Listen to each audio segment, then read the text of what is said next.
UP का मुरादाबाद पूरी दुनिया में पीतल नगरी के नाम से जाना जाता है। यहाँ के पीतल के उत्पाद देश विदेश में एक्सपोर्ट किए जाते हैं, तो वहीं अब यहाँ के पीतल के कारोबार को ग्रहण लग गया है। एक्सपोर्टर्स का मानना है कि हमास और इजराइल युद्ध की वजह से पीतल एक्सपोर्ट पर बहुत फर्क पड़ा है, जिसकी वजह से पीतल के कारोबार में मंदी का सामना करना पड़ रहा है।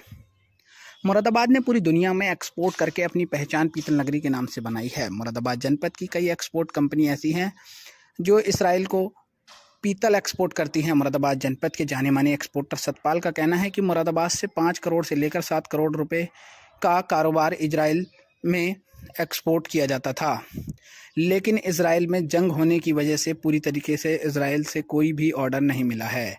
ईपीसीएस से जुड़े एक्सपोर्टर सतपाल का कहना है कि मुरादाबाद से डेकोरेटिव आइटम दुबई एक्सपोर्ट किए जाते थे, जिसमें दुबई एक्सपोर्ट किए जाने के बाद तमाम प्रोडक्ट मिडल ईस्ट दुबई में बैठे हुए होलसेलर वहां से सप्लाई करते थे।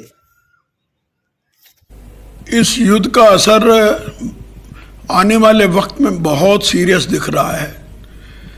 इजराइल ने फ़िलिस्तीन के ऊपर, हमास के ऊपर अटैक किया या हमास ने उनके ऊपर किया। हज़ारों आदमी मर चुके हैं। जो गिनती ये दे रहे हैं ये 5,000 के करीब है, मगर मरने वालों की संख्या हो सकता है कि 5-10 हज़ार हो। इससे पूरे मिडिल ईस्ट का व्यापार ख़राब हुआ है। तेल की प्राइस बढ़ी है, स्टॉक मार्केट गिरी है, रेगुलर गिर रही है, और 68,000 से घट के 65,000 आ गई। लाखों करोड़ रुपया तो हमारे व्यापार में घट गया। इंडिया के पेट्रोल महंगा होने से सोने के ऊपर दबाव आया, सोना महंगा हो गया। सोना मेरा ख्याल है इस वक्त 62,000 के आसपास आ गया। तो ईरान की मैंने पहले भी आपको बताया कि सैंक्शन लगी हुई है, और ईरान इस युद्ध में घी डाल रहा है। ईरान चाहे तो ये युद्ध ख़त्म हो सकता है, अमेरिका चाहे तो युद्ध ख़त्म हो सकता है, मगर अगर ये युद्ध थोड़े दिन और चला तो वर्ल्ड वार होने का ख़तरा भी हो सकता है।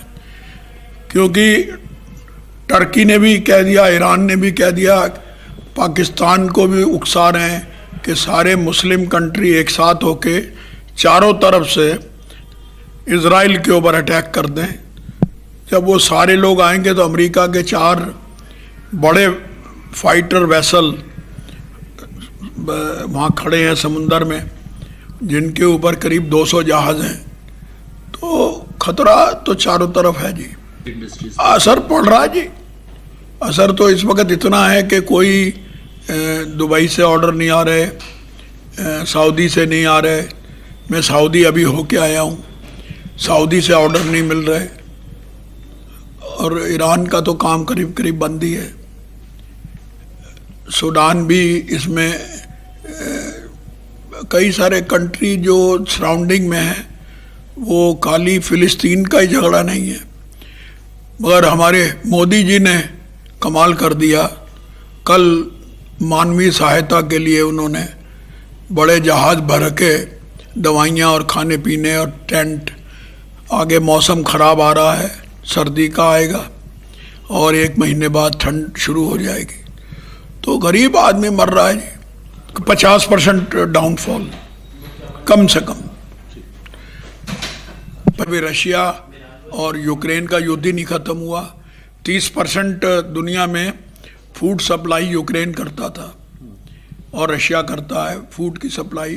गेहूँ सबसे ज़्यादा दुनिया में इन 2 कंट्रीज़ में है। इंडिया में भी गेहूँ बहुत होती है, बट हमारे यहाँ पॉपुलेशन बहुत है, हमें तो अपना स्टॉक रखना है। हम 1-2 साल का स्टॉक रख के चलते हैं।